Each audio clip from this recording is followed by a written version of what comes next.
สวัสดีครับผมมินตากลับมาพบพวกคุณอีกแล้ว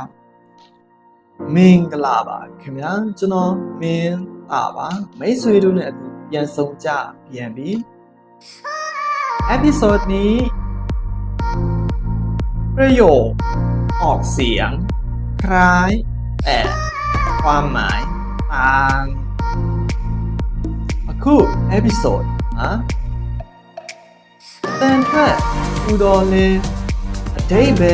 မျိုးအစားအလိုက်ရှိသည်ကျွန်တော်ကို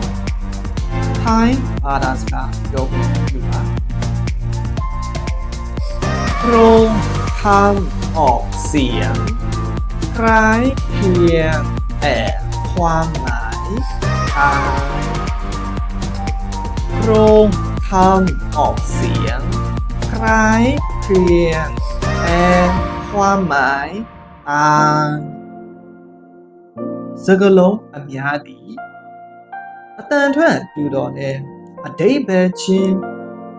အမျိုးအစားအလိုက်မတူပါဖြစ်ပါတယ်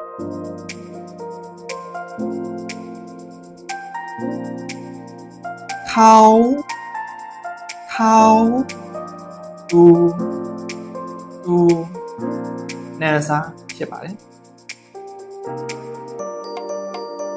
หัวเข่าလူကောင်းဖြစ်ပါတယ်เข้าအဲကိုဝင်ခဲ့ပါဒီပဲဖြစ်ပါတယ်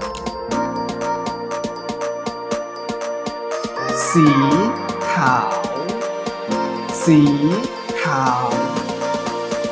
ผิวยาวกาลาข่าวดีဖြစ်ပါတယ်ข้าวคำนี้ဖြစ်ပါတယ်စသည်ရတယ်กินข้าวคำนี้စားกินข้าวนี้စားဟုတ်ပါပြီကိုယ့်အစီအစဉ်လေးပြီးပါပြီခင်ဗျာမိတ်ဆွေတို့အနေနဲ့ကျွန်တော်ကိုပြုပြင်မဲ့အနေအထားလေးရှိရင်အကြံဉာဏ်လေးပြုလို့ရပါတယ်ကြိုဆိုပါတယ်ခင်ဗျာဘာသာစကားလေ့လာတဲ့ချစ်ခင်သူတွေအတွက်ကျွန်တော်မျှဝေပေးရမယ်တာဝန်အပြည့်အဝရှိပါတယ်การเรียนรู้เป็นอิสรภาพของชีวิตသင်ယူခြင်းသည်ဘဝ၏လွတ်လပ်မှုအကြောင်းအရင်းခံတာဖြစ်ပါတယ်ခင်ဗျာကျွန်တော်မင်းတာပါ